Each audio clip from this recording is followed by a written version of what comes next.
17/6/2004 அன்று நடைபெற்ற நற்றமிழ் மன்ற உலக சாதனை நிகழ்வில் அந்த சாதனையை மிகவும் சிறப்பாக செய்து முடித்து வெற்றியை கண்ட அந்த வெற்றியின் கொண்டாட்டங்களை கொண்டாட நாம் இங்கே அனைவரும் கூடியிருக்கிறோம். இந்த கூட்டத்தில் வந்துள்ள அனைத்து நல் உள்ளங்களையும் வருக வருக என எங்கள் நற்றமிழ் மன்றத்தின் சார்பாகவும் எங்கள் தலைவி அம்மா புனிதா பணினம் அவர்கள் சார்பாகவும் வருக வருக என இரு கரம் கூப்பி தங்களை வரவேற்கிறேன். தேடிச் சோறு நிதந்தின்று பல சின்னஞ்சிறு கதை பேசி மனம் வாடி துன்பம் மிக விழன்று பிறர்வாட பல செயல்கள் செய்து நரை கூடி கிளப்பருவம் எய்தி கொடுங்கூற்று கிரையென மாயும் பல வேடிக்கை மனிதரைப் போல நான் வீழ்வேன் என்று நினைத்தாயோ என்ற பாரதியின் வைர வரிகளை கூறி என் உரையை தொடங்குகிறேன். இலக்கிய பட்டிமன்றம் அன்று காலை 6 மணிக்கு தொடங்கி இரவு 10 மணி வரை நடைபெற வேண்டும். அந்த அந்த உலக சாதனை நிகழ்வில் முதலில் பட்டிமன்றம் தொடங்கியது. பட்டிமன்றம் 5 மணி நேரம் மிகவும் அழகாக வாதாடிய அத்தனை வாதாடிய அனைத்து நல் உள்ளங்களையும் மிகவும் பாராட்ட வேண்டும். அவர்களுக்கு சான்றிதழும் அன்று வழங்கப்பட்டது. ஒரு சிலர் சான்றிதழ் வாங்காமல் திரும்பிவிட்டோம். அந்த சான்றிதழையும் இன்று இங்கு எல்லோருடைய முன்னிலையிலும் வழங்கப்படும் என்பதை மிக மகிழ்ச்சியுடன் தெரிவித்துக் கொள்கிறேன். நமது வெற்றியை நாளை சரித்திரம் சொல்லும், இப்படை தோற்கின் எப்படை வெல்லும். நமது வெற்றியை நாளை சரித்திரம் சொல்லும், இப்படை தோற்கின் எப்படை வெல்லும். நற்றமிழ் மன்றம் 22 மணி நேர சாதனையை நிகழ்த்தியது எனக்கு மிகவும் அங்கே அனைவருக்கும் பிரமிப்பாக இருந்தது.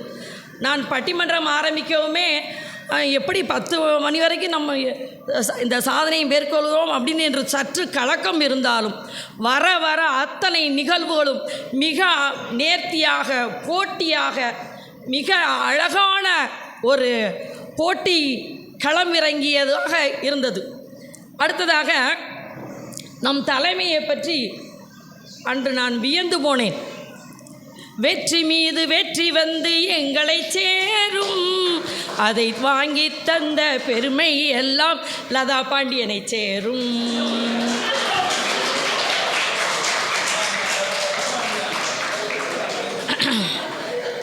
எனக்கு அன்று வீரமங்கை வேலுநாச்சியாரை பார்ப்பது போட்டே எனக்கு தோன்றியது.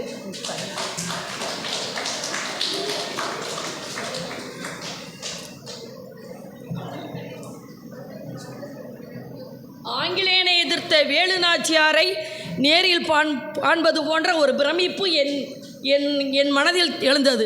அங்குள்ள அனைவருமே அத்தனை மணி நேரமும் பெண்மணி அன்னார் அவர்கள் அமர்ந்து ஒரு சோர்வு கூட இல்லாமல் இருந்தது எனக்கு மிகவும் வியப்பை ஊட்டியது. அனைத்து நிகழ்ச்சிகளையும் மிகவும் அழகாக அப்படி வடிவமைத்து கொண்டிருந்தார். உண்மையாகவே பிரமிப்பின் பிரமிப்பு அன்னார்தான். முயற்சி திருவினையாக்கும், முயற்சி உடையார் இகழ்ச்சி அடையார். எறும்பு ஊற கல்லும் தேயும், அடிமேல் அடி வைத்தால் அம்மியும் நகரும். வெற்றியாளர்கள் என்றும் வீழ்வதே இல்லை. திறமையை தேக்கி வைக்காதீர்கள், பயன்படுத்தி கொண்டே இருங்கள்.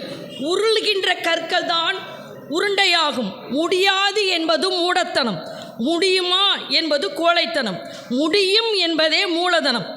நம் தலைமையிடம் தன்னம்பிக்கையும் பொறுமையும் எந்நேரம் அயராது உழைக்கும் பண்பினை நாம் கற்றுக்கொள்ளலாம்.